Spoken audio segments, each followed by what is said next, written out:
Baik, terima kasih untuk kesempatan yang telah kami peroleh. Jadi di sini kami akan menjelaskan materi tentang lipid. Jadi sebelum memperdalam materi tentang lipid, jadi izinkan kami memperkenalkan diri. Jadi dengan saya sendiri Yohanes Denisius Hasan sebagai pemateri, ada teman saya Tiara Korimakanlei, ada Krisanta Rosalinda Tukan, ada Benedictus Halek, ada JC Bingi Kurung, dan ada Bate Dida. Sekian perkenalan kelompok. Selanjutnya, apa itu definisi dari lipid? Jadi lipid adalah biomolekul yang tidak larut dalam air atau yang biasa kita sebut dengan senyawa hidrofobik. Tetapi lipid larut dalam pelarut organik seperti eter dan kloroform. Jadi sifat ini disebabkan oleh struktur rantai hidrokarbonnya yang nonpolar. Jadi karena struktur rantai hidrokarbonnya yang nonpolar menyebabkan lipid bersifat hidrofobik. Ciri-ciri umum yaitu yang pertama, terdiri dari unsur karbon, hidrogen, dan oksigen, dan yang kedua bersifat amfipatik. Apa itu sifat amfipatik? Sifat amfipatik yaitu di mana di sisi lain atau di ujung sisi dari lipid tersebut bersifat hidrofobik dan di sisi lainnya itu bersifat hidrofilik atau suka air. Jadi dalam satu ikatan mempunyai dua sifat yang berbeda, yaitu ada hidrofobik yang tidak suka air dan mempunyai sifat hidrofilik yang suka air. Berikutnya saya akan mengklasifikasikan lipid. Jadi lipid di sini diklasifikasikan menjadi tiga, yaitu ada lipid sederhana, ada lipid majemuk atau kompleks, dan yang ketiga ada lipid turunan. Jadi lipid sederhana itu merupakan ester dari asam lemak dengan gugus alkohol, di mana dia menghasilkan lemak, yaitu yang terdiri dari asam lemak dan gliserol. Yang kedua wax atau lilin yang dihasilkan dari asam lemak ditambah alkohol rantai panjang. Berikutnya adalah lipid majemuk, di mana dia merupakan ester dari asam lemak dengan gugus lain. Gugus lain ini adalah contohnya ada fosfor dan lain-lain. Jadi dari lipid majemuk ini dia menghasilkan ada fosfolipid dan glikolipid. Jadi fosfolipid merupakan hasil dari asam lemak ditambah alkohol ditambah residu dari asam fosfor. Yang berikutnya adalah glikolipid, yaitu di mana dihasilkan dari asam lemak ditambah alkohol ditambah karbohidrat. Yang berikutnya adalah lipid turunan. Lipid turunan di sini dia menghasilkan, yaitu yang pertama ada steroid dan yang kedua ada terpen. Berikutnya saya akan menjelaskan tentang apa itu fungsi dari lipid. Lipid di sini fungsi dari lipid yaitu yang pertama sebagai sumber dan cadangan energi. Jadi di mana di sini kita membayangkan bahwa lipid ini seperti power bank, di mana dia bisa menampung energi dan bisa digunakan saat kita butuhkan. Jadi ketika kita membutuhkan energi, lipid di sini tentunya bisa menjadi sumber energi. Karena di sini saya bisa mendefinisikan lipid sendiri sebagai trigliserida, yaitu adalah bentuk penyimpanan energi paling efisien. Dia menghasilkan 9 kilokalori per gram energi. Jadi dia mempunyai kapasitas yang lebih besar ketimbang karbohidrat atau protein yang hanya 4 kilokalori per gram. Berikutnya adalah penyusun struktur membran sel.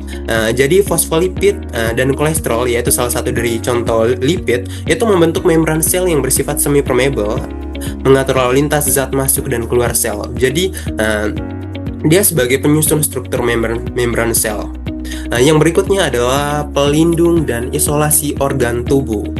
Jadi di sini dia melindungi dan mengisolasi organ tubuh mungkin yang bisa menjadi inkubasi untuk dari keadaan-keadaan yang bisa menyebabkan gangguan-gangguan bagi organ tubuh. Yang kedua, pembawa vitamin larut lemak dan sinyal hormon. Jadi di sini contoh membawa hormon itu seperti ada kolesterol, itu dia adalah prekursor atau pembawa untuk hormon steroid, atau contohnya seperti ada estrogen, ada testosteron, dan vitamin D. Berikutnya juga asam lemak esensial dia adalah precursor atau pembawa dari untuk hormon dari eicosanoid. Berikutnya sebagai pembawa vitamin, itu tuh bisa vitamin yang larut dalam lemak seperti ada A, vitamin D, vitamin E, dan vitamin K. Dia sangat-sangat membutuhkan lipid untuk penyerapan dan transportasinya. Jadi di sini lipid sangat berperan penting dalam pembawaan vitamin dalam tubuh.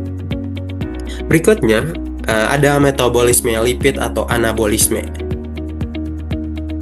Jadi apa itu anabolisme? Jadi anabolisme adalah proses sintesis atau pembentukan molekul kompleks dari molekul sederhana.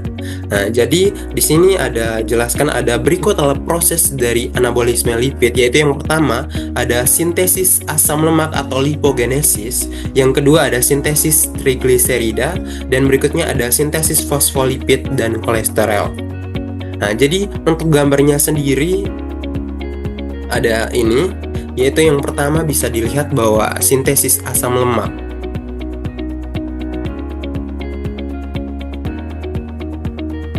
Jadi dari sintesis asam lemak ini yang pertama itu ada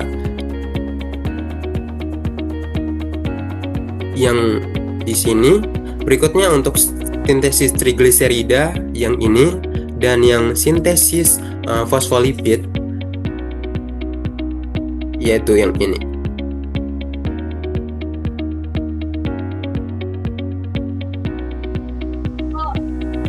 Berikutnya adalah peran dari mitokondria dalam metabolisme lipid. Jadi mitokondria berperan krusial atau sangat penting dalam metabolisme lipid melalui oksidasi beta untuk memecah asam lemak menjadi asetil CoA, sintesis lipid, dan metabolisme kolesterol. Jadi di sini saya lebih menjelaskan tentang mitokondria yang berperan dalam oksidasi beta itu karena peran mitokondria dalam metabolisme lipid lebih ke dia sangat berperan dalam oksidasi beta, dia untuk memecah asam lemak menjadi asetil CoA, yaitu asetil CoA ini merupakan komponen atau bahan utama yang digunakan untuk proses sintesis dari sintesis asam lemak. Berikutnya dia juga menjelaskan bahwa di sini ada sintesis lipid, yaitu ini. Peran mitokondria dalam metabolisme lipid, dia membantu dalam penyiapan bahan atau membantu dalam proses sintesis pembentukan lipid. Berikutnya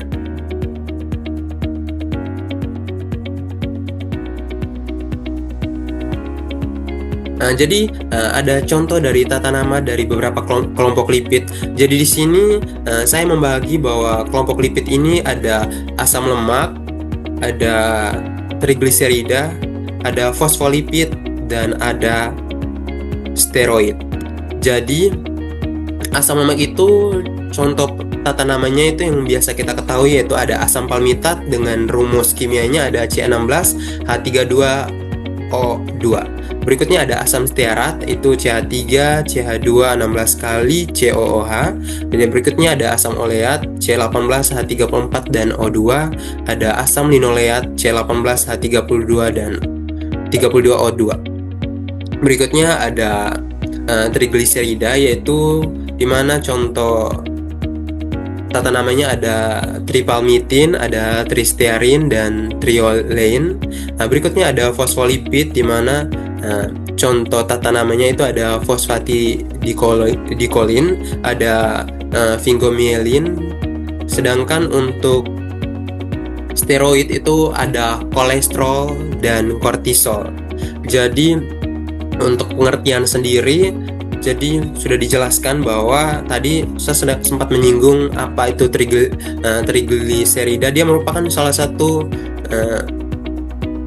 komponen hasil dari lipid yang sangat penting dan menjadi hal yang sangat krusial dalam proses pembentukan lipid sehingga menghasilkan trigliserida. Jadi dari trigliserida ini menghasilkan tripalmitin, tristiarin, dan triolin. Ini merupakan hasil dari tata nama dari trigliserida.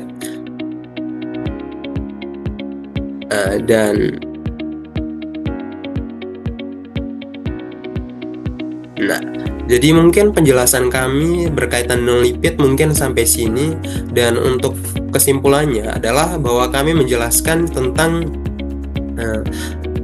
lipid yang sangat penting untuk kehidupan, terlebih lagi untuk manusia, di mana dia berperan seperti tadi ada trigliserida yang sangat berperan. Contohnya dia tuh kita misalkan seperti power bank yang menampung sebanyak energi yang ketika dibutuhkan kita mengambil dari situ. Artinya dia bisa menjadi sumber dan cadangan untuk energi. Sedangkan ada hal-hal lain yang dihasilkan seperti ada sebagai ada penyusun struktur membran sel. Jadi dalam sel kita ini terdiri dari lipid-lipid yang berperan penting dalam proses struktural dalam membran kita. Yang berikutnya adalah pelindung dan isolasi organ tubuh yang juga menjadi penyongkong untuk kehidupan tubuh kita. Dan yang paling penting adalah pembawa vitamin larut, lemak, dan sinyal hormon. Artinya dia sangat berperan dalam membawa vitamin tadi seperti ada vitamin K, vitamin A, vitamin C, dan lain-lain yang tentunya sangat penting untuk tubuh kita. Mungkin itu saja presentasi dari kami mengenai lipid yang sangat penting untuk diketahui oleh kita semua, bahwa lipid berperan krusial untuk kehidupan kita.